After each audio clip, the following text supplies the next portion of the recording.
Sin embargo, tenemos que recordar que en la Biblia no todas las cosas están descritas o nos han sido reveladas en orden cronológico, sino que a Dios le ha agradado muchas veces revolvemos las piezas del rompecabezas para que nosotros tengamos la responsabilidad de ponerlas en orden.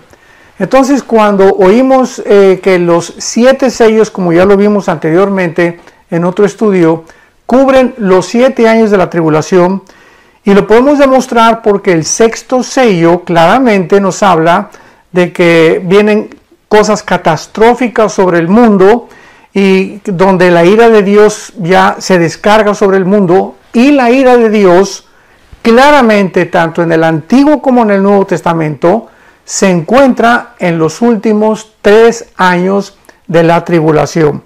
Vuelvo a repetir, cuando oímos nosotros en el Antiguo Testamento el día de Jehová, la ira de Dios o el día del Señor, y en el Nuevo Testamento lo mismo, el día del Señor, como en Primera de Tesalonicenses, Segunda de Tesalonicenses, etcétera, etcétera, se refiere a los últimos 3 años y medio de la gran tribulación.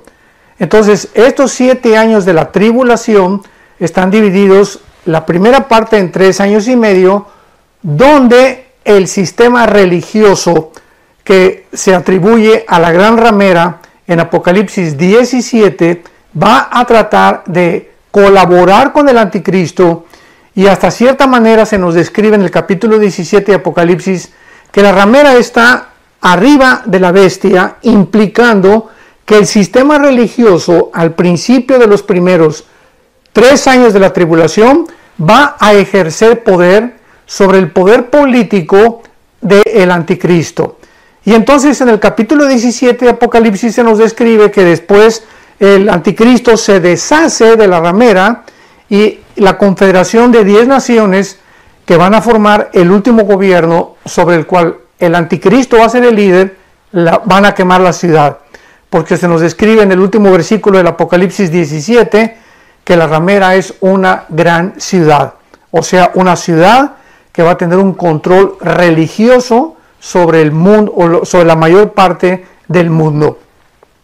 Y una vez que sea quemada esta ciudad, después de los primeros 3 años y medio, viene el poder político del anticristo, donde él se erige como juez, donde él ya no acepta ninguna religión más que la que él va a imponer, y es lo que dice Segunda de Tesalonicenses capítulo 2, que va a entrar al templo de Jerusalén violando el trato o el pacto que hizo con los judíos, y en ese momento él se erige como Dios. Y ahí viene completamente todo lo que son las trompetas que vamos a continuación a estudiar. Porque las trompetas vamos a demostrar simplemente que van a suceder en los últimos 3 años y medio de la tribulación. Muy bien. En el capítulo 8 del libro del Apocalipsis encontramos el 7º sello. Vimos ya claramente que el 6º sello describe el final de la tribulación, o sea, ya casi cuando la ira de Dios está por consumarse, y donde van a ser destruidas todas las naciones, las islas van a desaparecer, va a haber terremotos tremendos como jamás el mundo había experimentado. Pero lo más interesante de esto es que el Espíritu Santo nos muestra en el capítulo 8 del Apocalipsis que antes, en el capítulo 7, 4 ángeles, que son los que a quienes se les van a entregar las 4 primeras trompetas del juicio, sale otro ángel del oriente que les dice a estos 4 ángeles, un ángel les dice, no hagan nada. Los detiene a estos 4 ángeles hasta que sean sellados. Los 144,000 judíos, 12,000 de cada tribu, para que entonces después de que estén sellados, o sea, protegidos por Dios, los ángeles que van a tocar las trompetas en el capítulo 8 las puedan ejercer o puedan llevar a cabo su destrucción. Pero inmediatamente después de que son sellados los 144,000, abordamos el capítulo 8 del Apocalipsis e inmediatamente encontramos una revelación tremenda que nos muestra la influencia tan tremenda que tienen nuestras oraciones. Es impresionante cómo la Biblia describe la influencia, el poder tan grande que muchas veces como cristianos no hemos podido descubrir que tienen nuestras oraciones. Al grado que en el libro de Santiago, capítulo 4, dice la Biblia que recordemos que la oración del justo puede mucho. Y pues nosotros cuando oramos decimos, bueno, Dios está tan lejos y no se va a preocupar por mí, tal vez ni me haga caso, soy como una cucarachita, como una hormiguita, ¿quién se va a estar acordando de mis oraciones? Sin embargo, cuando realmente creemos y realmente absorbemos la palabra de Dios y comenzamos a demostrar a través de la práctica de la oración que Dios contesta la oración y que Dios hace milagros a través de nuestras oraciones, es cuando somos animados a poder orar. Por eso la Biblia dice en 1 Pedro 4:7, el fin de todas las cosas se acerca, velad y sean sobrios en oración.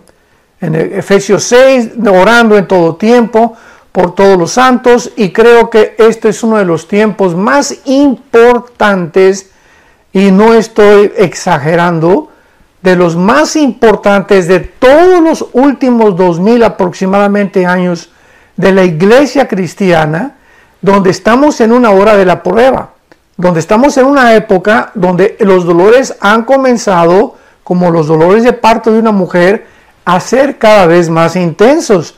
Y mientras más intensos se hagan estos dolores, y mientras más la presión del mundo venga sobre nosotros los cristianos, más necesitamos fortalecer nuestra vida interior.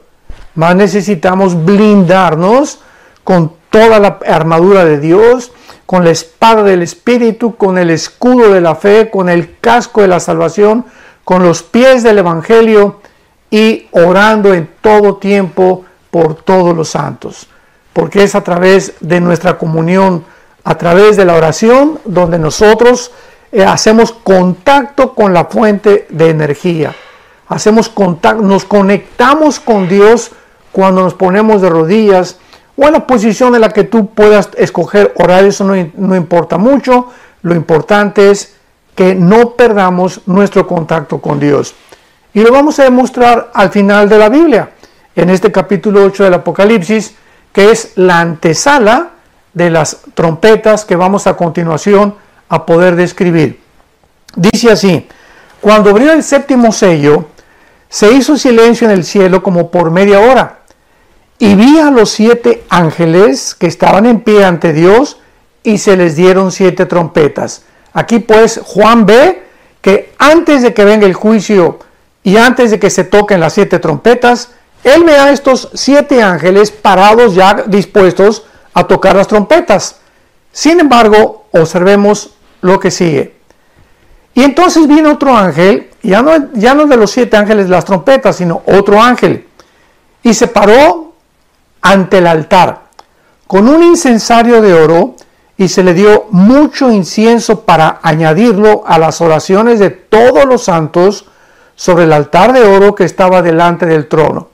Aquí nos damos cuenta que el incienso en el Antiguo Testamento, si bien recordamos, es un tipo, es un símbolo, es una representación de nuestras oraciones.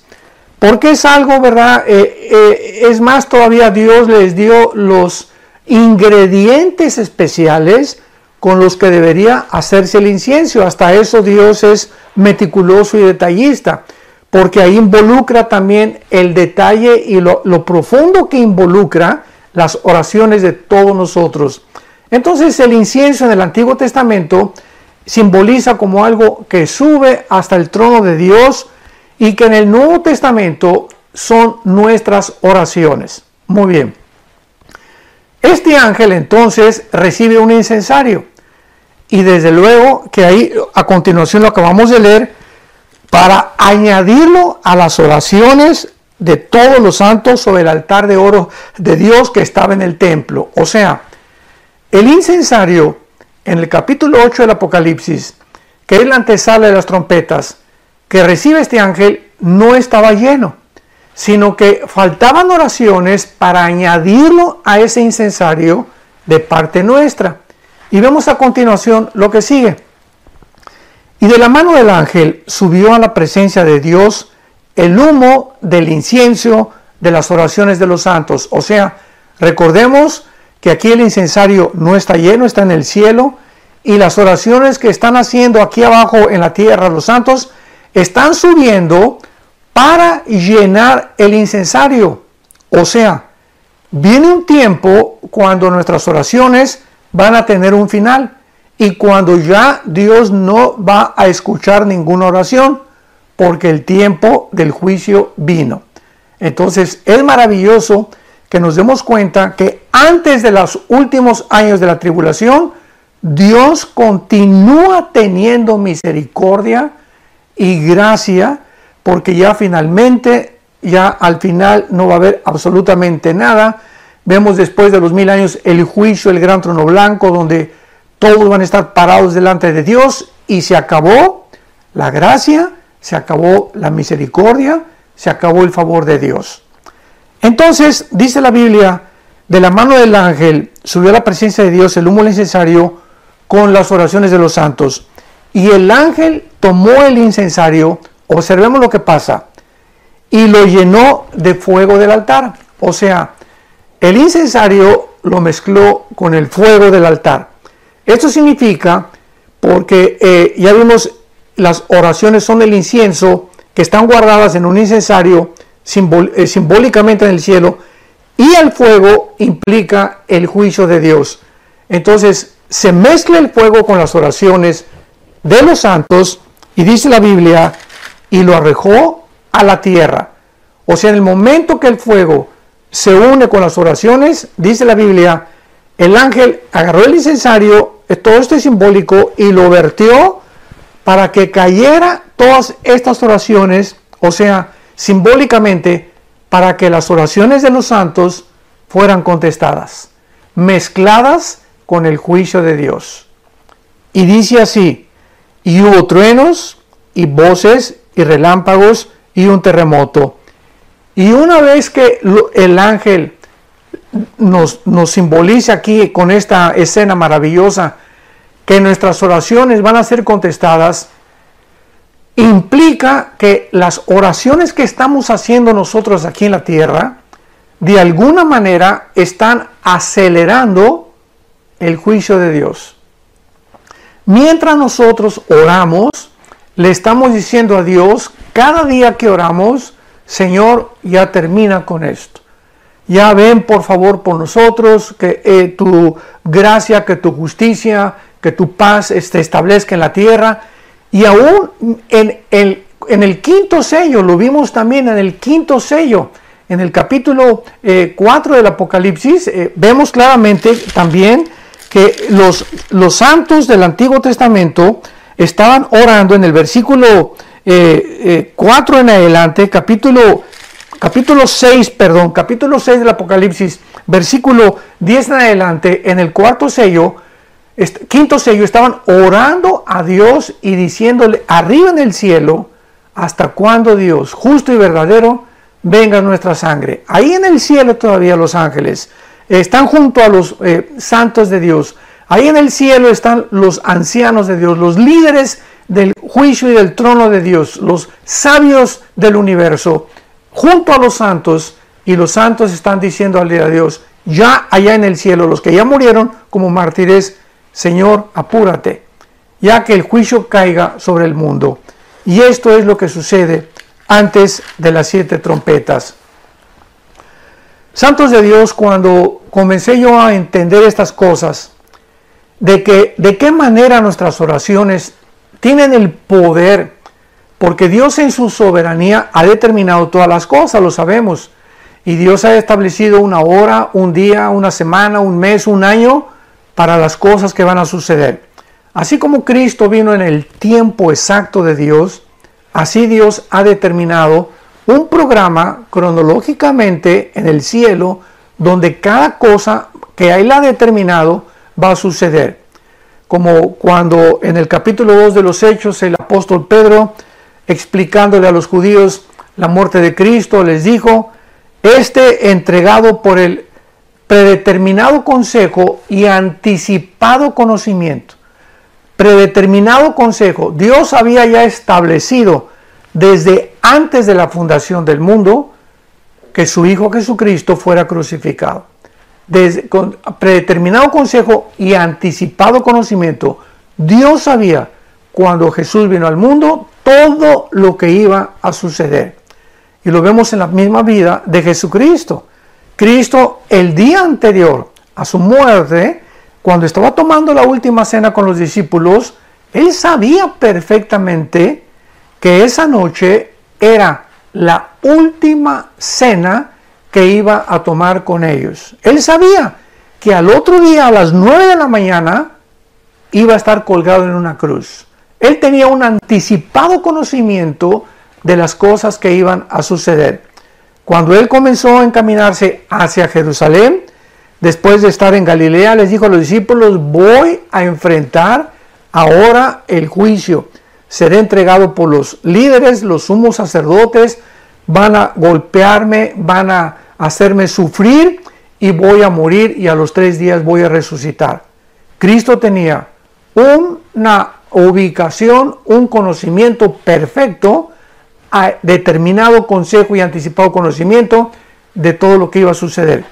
Muy bien, pero aun cuando Dios tiene este anticipado conocimiento de las cosas, escuchemos esto, en su soberanía, Dios también ha determinado que nuestras oraciones puedan cambiar las cosas. Esto es asombroso. O sea, ¿qué quiero decir? Que las oraciones pueden muchas veces hacer cambiar el consejo de Dios. Esto es una revelación impresionante. ¿Cómo lo puedo demostrar? Muy fácil. ¿Se acuerdan ustedes cuando Dios en el Antiguo Testamento le dijo a Moisés, he determinado acabar con este pueblo? ¿Y qué hace Moisés? Se pone en la brecha y le dice a Dios, Señor, no hagas esto. Y comienza a orar Moisés, y por la oración de Moisés, Dios cambia su manera de pensar. Y esto es precisamente lo que significa cuando encontramos en el Antiguo Testamento, y Dios se arrepintió. Y Dios se arrepintió. Y más adelante dice el libro de los Números, mas Dios no es hombre que se arrepienta como los hombres. O sea, cuando vimos esta frase, y Dios se arrepintió, ¿qué quiere decir? Ahora lo entendemos. La palabra shuv, S-C-H-W-B grande, shuv, como suena en el hebreo, es la palabra que se tradujo en el Nuevo Testamento metanoia y que se tradujo al español arrepentimiento. Entonces la palabra shuv en el Antiguo Testamento significa volverse, regresar a. ¿Qué es lo que significa el arrepentimiento? Vas en un camino, te arrepientes y cambias tu manera de pensar y regresas y te vuelves a Dios. Porque el verdadero arrepentimiento no solamente es ya no voy a dejar a fumar, ya no voy a tomar, ya no voy a ver pornografía, sino que aparte de dejar esas cosas, nos regresamos hacia Dios y reconocemos que sin Él no vamos a poder continuar viviendo la vida cristiana. Entonces en el Antiguo Testamento, cuando dice la Biblia que Dios se arrepintió, esto no significa que Él haya cambiado su manera de pensar respecto al pecado, porque es lo que significa para nosotros como hombres. Dios no se arrepiente como nosotros, o sea, su manera de pensar no es igual a la de nosotros, porque la palabra arrepentimiento significa cambio de mente, cambiar de manera de pensar. Cuando nosotros nos arrepentimos es de algo malo hacia lo bueno, pero cuando Dios dice que Él se arrepiente, es cuando Él cambia su manera de pensar con respecto a nuestro trato. Y Dios se arrepintió, o sea, Dios cambió su manera de pensar en cuanto a lo que Él iba a hacer con el pueblo de Israel, en cuanto a lo que Él quería o tenía determinado para hacer. Y otro ejemplo lo tenemos con el famoso Jonás. La palabra Jonás, ¿verdad?, significa paloma, ya lo sabemos, paloma significa Jonás.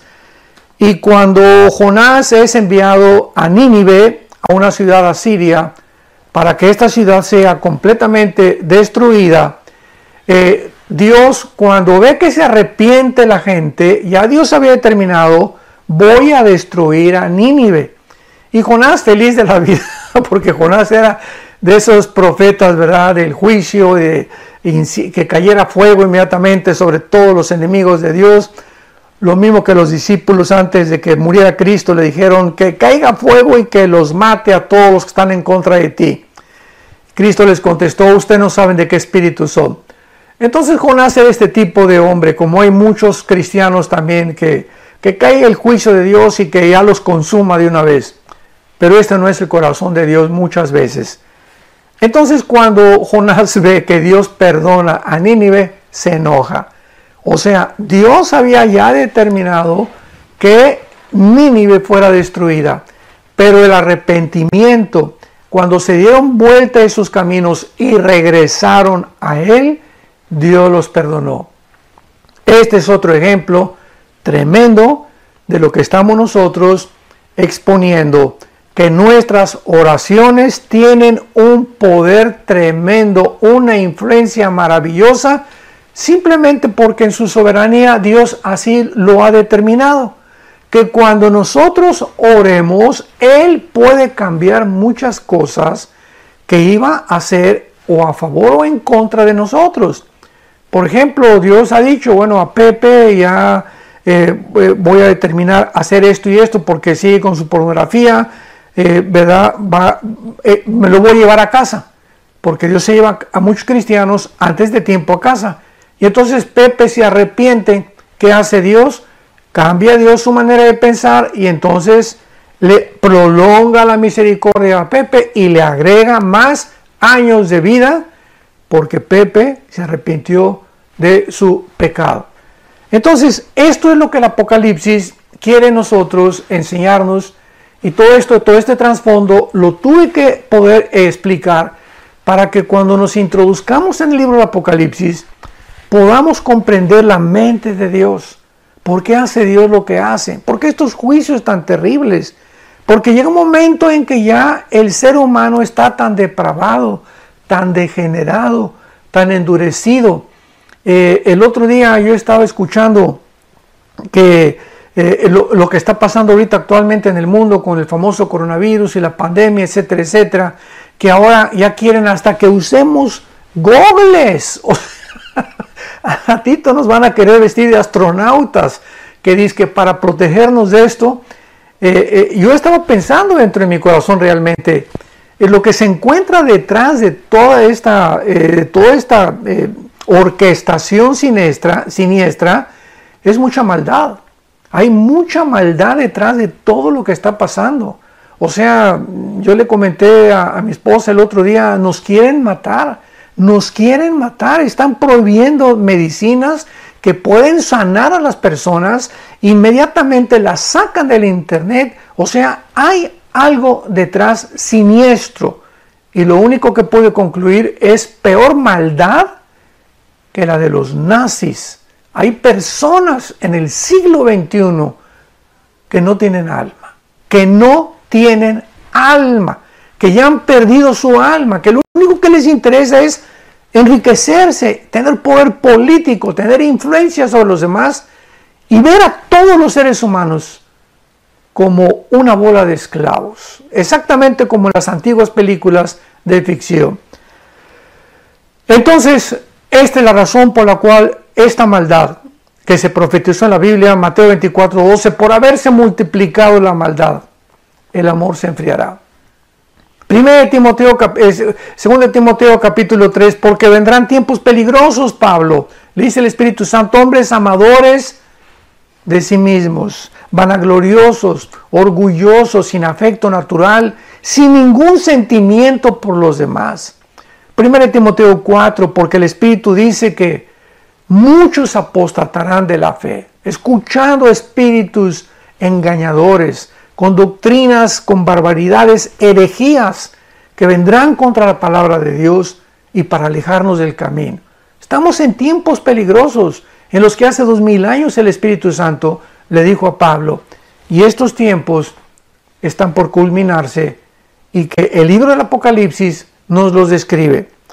Y entonces vienen las trompetas, donde el primer ángel, capítulo 8 del Apocalipsis, versículo 7, toca la trompeta y de una forma resumida, el primer ángel toca la trompeta y se quema la tercera parte de toda la hierba verde del mundo. Todos los árboles y todo lo que es verde se quema. La segunda trompeta, versículo 8, se toca la trompeta y la tercera parte del mar, la tercera parte de los barcos, la tercera parte de toda aquella vida que existía en el mar es completamente destruida. La tercera parte se convierte en sangre. Hace algunos días, finalmente, mi esposo y yo estuvimos en una playa cercana y nos impresionó la cantidad del famoso sargazo, que son como algas marinas descompuestas, y pues no pudimos entrar a nadar. Todo estaba lleno de sargazo y están tratando de juntarlo y todo. Y yo me acerqué y el olor era nauseabundo, era un olor terrible. Bueno, ¿qué cosa es esto? Que después de tantos experimentos de bombas atómicas que se han hecho en el océano Atlántico y Pacífico, después de los billones de litros de petróleo que se han derramado en todos los océanos y en los mares del mundo, el mar ya está, ahora sí que insoportable la vida marina. Están delfines encontrándose muertos en las playas, ballenas encontrándose muertas en las playas, y todas estas algas, este famoso sargazo, no son más que algas que se están muriendo, que es vida dentro del mar y que se muere con la contaminación, que se desprende y que el mar arroja hacia las playas. Y el olor pues es nauseabundo porque trae todo el olor, ¿verdad?, de la contaminación de todo lo que nosotros los seres humanos hemos hecho con la vida marítima. Pero cuando llegue la segunda trompeta nos damos cuenta que ya la tercera parte del mundo entero en el mar está completamente descompuesta. En la tercera trompeta, la tercera parte de todos los ríos y arroyos del mundo serán descompuestos también. Y dice la Biblia que en la cuarta trompeta el sol, la luna y las estrellas se oscurecerán en una tercera parte para que no hubiera luz en la tercera parte del día y asimismo de la noche. Y cuando entremos nosotros a la quinta trompeta, en el próximo estudio, en la próxima conferencia el sábado, en la respuesta de las preguntas, vamos a profundizar en la quinta trompeta, que es cuando un ángel baja al centro de la tierra y abre el abismo. El abismo es el lugar donde están escondidos todos los demonios. Imaginémonos que va a ser abierto el abismo y van a subir a la superficie de la tierra, y se describe la forma de estos demonios como langostas, pero con una mezcla híbrida de seres humanos, de reptiles y además de insectos. O sea, es una mezcla híbrida que vamos a explicar en la próxima conferencia para darnos cuenta al grado en la que la genética moderna o la pseudociencia que está actualmente tratando de mezclar a los animales con los seres humanos, con el ADN humano, con el ADN de los humanos, va a tener su consumación. En el libro de Apocalipsis está claramente escrito, lo vamos a ver profundamente en la próxima respuesta que le demos, qué es lo que pasa en la quinta trompeta, para que podamos darnos cuenta lo cerca que nos encontramos precisamente de los juicios de Dios, que de alguna manera el Espíritu Santo nos está alertando y nos está previniendo en este tiempo. Busquemos a Dios con todo nuestro corazón. Quiero leer en el Evangelio de Lucas, capítulo 21, lo que la Biblia dice claramente, o las advertencias que ya Dios nos hace para el tiempo que estamos viviendo. Dice Lucas 21, 34. Mirad también por ustedes mismos, Es tiempo que comencemos a vernos tal como nos ve Dios, con la inmensa vaciedad con la cual nacimos, vacío con el cual nacimos, y la profundidad de la maldad que traemos los seres humanos todavía, para que miremos realmente a Dios, que Él es el que nos mira, y que podamos nosotros escapar de las cosas que vienen sobre el mundo. Mirad también ustedes mismos que vuestros corazones no se carguen de glotonería y embriaguez y de los afanes de la vida. O sea, acordémonos que la vida no solamente es comer y beber, porque así hay millones de cristianos, desgraciadamente, que, Señor, cuando dan gracias por los alimentos, gracias Jesucito mío, que dáselos a los que no lo tienen en el nombre de Jesús, amén. Y hasta cuando dan gracias por la comida, se vuelve mecánico y automático. Y comenzamos a creer solamente, ¿verdad?, que vivimos para comer y para beber, y no es así. Y no, dice la Biblia, y de los afanes de la vida. O sea, tengamos cuidado que estas cosas que están sucediendo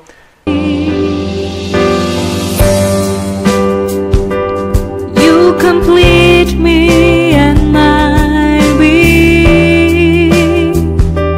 Your smile captivates my heart. I am so not me when you look at me. I forget what I really had to say. This is the magic of your love for me. It's my soul destiny that I am miracle of my dreams.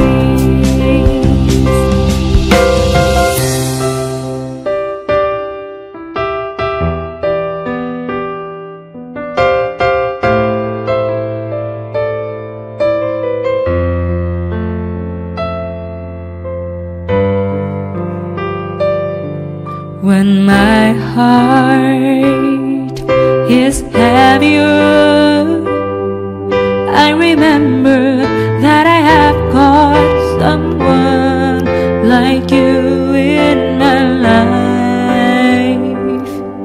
A single day is nothing without you. I hope that my sunshine always be with me.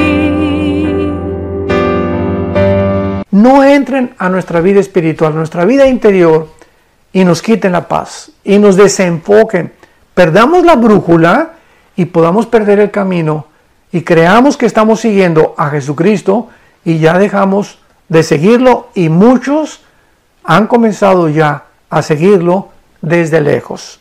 Así fue como Pedro cayó en el pecado de negar a Cristo, cuando lo comenzó a seguir de lejos. Y finalmente dice la Biblia, y venga de repente sobre vosotros aquel día. ¿Cuál es aquel día? El tiempo que estamos estudiando en el Apocalipsis, que caerá sobre el mundo. Porque como un lazo vendrá sobre todos los que habitan en la faz de la tierra. Velad pues, porque en todo tiempo orando, para que seamos tenidos, escuchen esto, para que seamos tenidos por dignos de escapar de todas estas cosas que vendrán y de estar en pie delante del Hijo del Hombre. Para que Dios nos tome como dignos de sacarnos de este mundo y de las cosas que vendrán. Entonces, ¿cuál es la única forma en la que podemos nosotros tener la absoluta seguridad que nos vamos en el rapto de la iglesia? Cuando verdaderamente nuestra vida es una vida de oración, una vida de devoción, una vida en la que no hemos permitido ni nos hemos dado el lujo de separarnos de Cristo, de nuestros devocionales diarios, de su santa palabra, de la palabra de Dios, para que podamos estar completamente seguros de que en cualquier momento, como un lazo así cayó el coronavirus, ¿recuerdan? En enero del año 2020 en el que nos encontramos, nadie sabía nada. Entramos a febrero y pues más o menos entramos en marzo y de repente, como un lazo, nunca nos imaginamos, marzo, abril, mayo, junio, julio, llevamos 5 meses, 5 meses con una supuesta pandemia en la que ha arrasado con la economía, con el problema mental de millones de seres humanos, con niños, con matrimonios, etcétera, etcétera. Ha devastado la humanidad en los últimos 5 meses y cayó de repente, como un lazo. Nunca nos imaginamos que pudiera el mundo entrar en el camino donde el mundo se encuentra actualmente.